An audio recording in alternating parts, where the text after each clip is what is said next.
Hello বন্ধুরা, অন্নপূর্ণা ভাণ্ডারের নতুন পোর্টাল চালু হয়ে গেছে। এখন যদি আপনারা গুগলে গিয়ে লক্ষ্মীর ভাণ্ডার লিখে সার্চ করেন, তাহলে নতুন অন্নপূর্ণা ভাণ্ডার পোর্টালটি ওপেন হয়ে যাবে। এই ওয়েবসাইটটি একটি সরকারি পোর্টাল এবং এর নাম socialsecurity.wb.gov.in। এবার আপনারা যখন অন্নপূর্ণা ভাণ্ডার অপশানে ক্লিক করবেন, তখন দেখবেন আগের নীল সাদা ডিজাইনের ওয়েবসাইটটি এখন সম্পূর্ণ বদলে গেছে। যদিও ভেতরের বেশিরভাগ সিস্টেম আগের মতোই রয়েছে। আগে যেখানে লক্ষ্মীর ভাণ্ডার পোর্টাল লেখা থাকত, এখন সেখানে অন্নপূর্ণা ভাণ্ডার পোর্টাল লেখা দেখা যাচ্ছে। এছাড়াও ট্র্যাক অ্যাপ্লিকেশন স্ট্যাটাস অপশনটিও আগের মতোই রয়েছে। তবে কিছু গুরুত্বপূর্ণ পরিবর্তন হয়েছে। আগে আপনারা ফোন নম্বর, আধার নম্বর বা ব্যাঙ্ক অ্যাকাউন্টের তথ্য দিয়ে সার্চ করলে আবেদনকারীর বিভিন্ন তথ্য দেখতে পেতেন, যেমন কোন মাসে কত টাকা পেয়েছেন, কবে থেকে প্রকল্প চালু হয়েছে ইত্যাদি। কিন্তু এখন সার্চ করার পর একটি লাল রঙের মেসেজ দেখাচ্ছে, কোনো তথ্য আর দেখা যাচ্ছে না। এর কারণ হতে পারে নতুন সিস্টেম আপগ্রেড ও ডেটা ভেরিফিকেশন।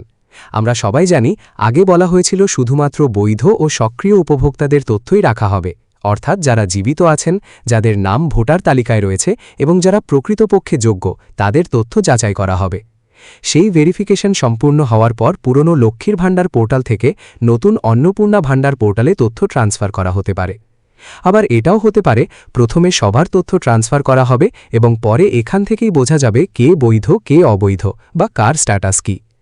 এই মুহূর্তে নিশ্চিতভাবে কিছু বলা যাচ্ছে না, কারণ এখনও কোনো স্ট্যাটাস দেখা যাচ্ছে না। তাই যাদের এখন নাম বা তথ্য দেখাচ্ছে না, তাদের চিন্তা করার কোনো কারণ নেই। এখনও পর্যন্ত সিস্টেম আপগ্রেড ও পোর্টাল পরিবর্তনের কাজ চলছে। সেই কারণেই বর্তমানে কোনো ডেটা শো করছে না। আশা করা যাচ্ছে কয়েকদিনের মধ্যেই আবার স্ট্যাটাস দেখা যাবে। স্ট্যাটাস দেখার জন্য ট্র্যাক অ্যাপ্লিকেশন স্ট্যাটাস অপশনে ক্লিক করতে হবে। ওয়েবসাইট ওপেন হওয়ার পর একটি ড্যাশবোর্ড আসবে। এখানে শুধুমাত্র ফোন নম্বর ও ক্যাপচা দিয়ে লগইন করলে হবে না, কারণ এই লগইন অপশনটি শুধুমাত্র সরকারি আধিকারিকদের জন্য। সাধারণ ব্যবহারকারীদের ট্র্যাক অ্যাপ্লিকেশন স্ট্যাটাস অপশনে ক্লিক করে নিজেদের স্ট্যাটাস দেখতে হবে। যদি সেখানে আপনার নাম দেখা যায়, তাহলে বুঝতে হবে যে লক্ষ্মীর ভাণ্ডার থেকে আপনার তথ্য নতুন অন্নপূর্ণা ভাণ্ডার পোর্টালে সফলভাবে ট্রান্সফার হয়ে গেছে। আজকের আপডেট এই পর্যন্তই। ভিডিওটি ভালো লাগলে অবশ্যই একটি লাইক করবেন এবং চ্যানেলটি সাবস্ক্রাইব করে পাশে থাকবেন। সবাই ভালো থাকবেন।